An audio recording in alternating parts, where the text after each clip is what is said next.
Good morning बच्चों। कल हम लोगों ने working process of bank chapter में सोर्सेज ऑफ बैंक में लिमिटेशन ऑफ क्रेडिट क्रिएशन का पढ़ा। आज उसी का नेक्स्ट पार्ट है जो छूट गया था। हम लोगों ने कल पढ़ा पहला मिनिमम लीगल कैश रिजर्व कि मतलब रिजर्व बैंक जो 3 to 15% बीच में रखवा लेता है, जिससे बैंक को जो है लैंडिंग कैपेसिटी कम हो जाता है, वो था।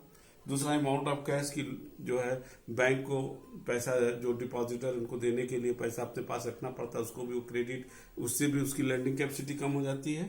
बिहेवियर ऑफ पब्लिक कैश का ट्रांजेक्शन अगर ज्यादा करती है, ऐसी दशा में जो है बैंक को ज्यादा से ज्यादा अपने पास कैश रखना पड़ेगा। अगर ऑनलाइन और चेक के थ्रू ज्यादा करती है तो बैंक ज्यादा से ज्यादा क्रेडिट क्रिएट कर सकता है। पॉलिटिकल स्टेबिलिटी, गवर्नमेंट अगर स्थिर है तो लोगों को गवर्नमेंट की पॉलिसी पर विश्वास है तो ज्यादा से ज्यादा बिजनेस फ्लरिश करेगा, तो जिसके आधार पर बैंक जो है लैंडिंग कैपेसिटी बैंक दे सकता है, लोगों का डिमांड होगा। सुपीरियरिटी ऑफ सिक्योरिटी, जितना अच्छा सिक्योरिटी बैंक के निगाह में होगा बैंक उतना अच्छा देगा, नहीं तो आपको जरूरत भी होगा तो बैंक नहीं देगा, क्योंकि बैंक अपना पैसा डुबाना नहीं चाहेगा। छठा पॉइंट है जो आज हम लोग डिस्कस करेंगे, credit policy of the central bank. जो रिजर्व बैंक ऑफ इंडिया, ध्यान देना, credit control is done by the reserve bank of India and credit creation is done by the commercial bank under the direction of the RBI. तो credit control policy के तहत जो reserve bank set करता है, उसके तहत हमारी landing capacity बढ़ती है, घटती है। जिस रिजर्व बैंक के पास जो भी उसके अधिकार है, सीआरआर है, एसएलआर है, रेपो है, रेपो रेट है, बैंक रेट है, इसके तहत अगर रिजर्व बैंक कुछ चेंजेस लाता है, रिजर्व बैंक ये चाहता है कि ज्यादा से ज्यादा बिजनेस अगर फ्लरिश करे तो वो इन सारी चीजों को कम कर देता है इसका रेट, तो बैंकों के पास कैश ज्यादा आ जाता है। इस समय सुन भी रहे होंगे और इस विषय पर एक अपने पर्सनल लेवल पर मैंने एक लेक्चर भी डाला है, आप उसको जाकर के उस पर देख सकते हो।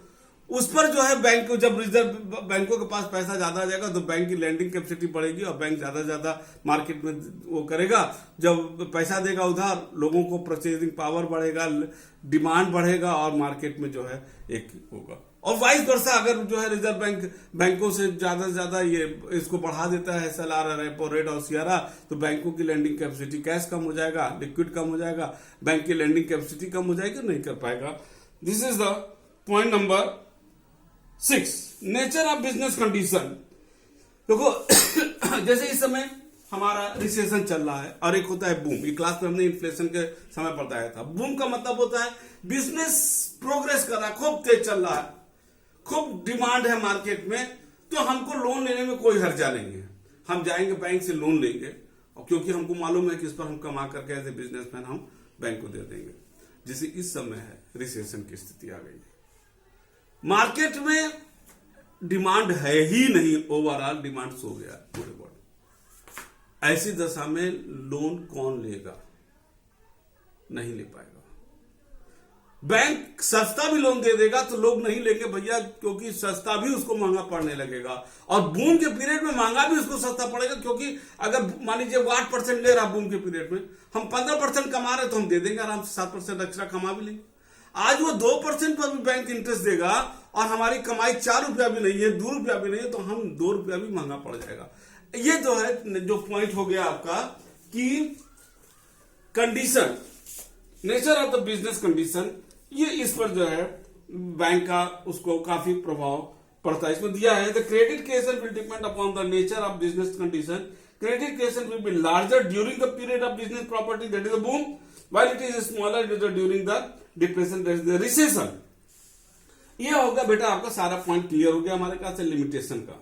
अब आ रहा है precaution taken by the bank before opening एक अकाउंट, क्या होना चाहिए। इसको हमने हल्का सा बताया है, लेकिन फिर से हम फटाफट इसको हम रिवाइज करा दे रहे हैं।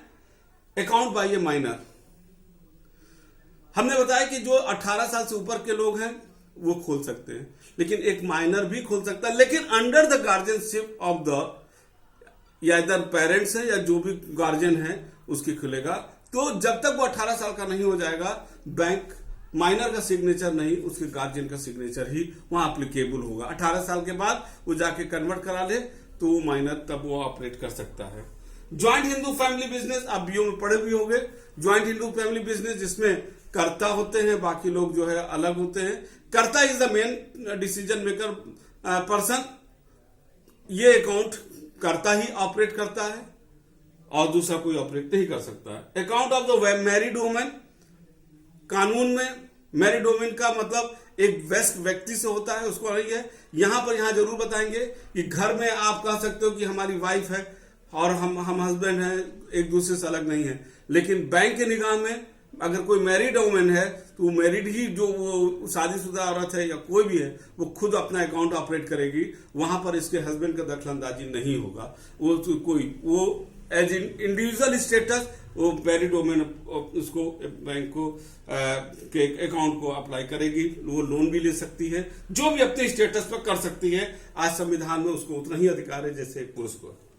चौथा है account by the partnership firm. यहां पर बैंक जो है अगर पार्टनरशिप रजिस्टर्ड है तभी उसको लोन भी देगा, तो वो उसका पार्टनरशिप डीड मंगाएगा और वो देखेगा कि कौन एथराइज व्यक्ति है और बैंक ने और पार्टनरशिप फर्म ने किस पार्टनर को अथराइज किया है साइन करने के लिए।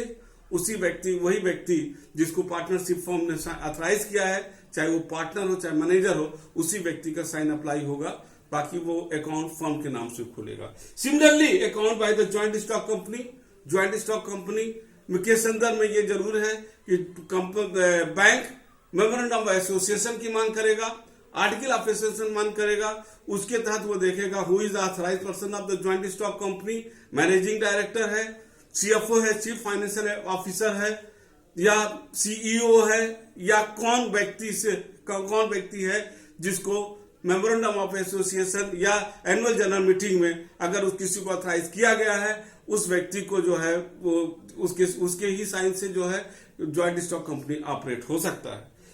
इंस्टीट्यूशन और ऑर्गेनाइजेशन जो छठा पॉइंट है, जैसे इंस्टीट्यूशन ऑर्गेनाइजेशन हम लोगों का स्कूल का है, यहां पर है कि the head of the institution, जैसे अपना स्कूल है, मैनेजर है, प्रिंसिपल है, they are the head of the institution, इनके साइन से ही अकाउंट ऑपरेट होता है और बैंक ये देखता है और उस पर ये जितने भी इस टाइप के लोग हैं, चाहे ज्वाइंट पार्टनरशिप है, ज्वाइंट स्टॉक कंपनी है या इंस्टीट्यूशन है, यहां पर वो अथराइज व्यक्ति साइन करेगा और प्रॉपर वे में मुहर लगाएगा, तभी बैंक उस चेक को या उस अकाउंट को ऑनर देगा।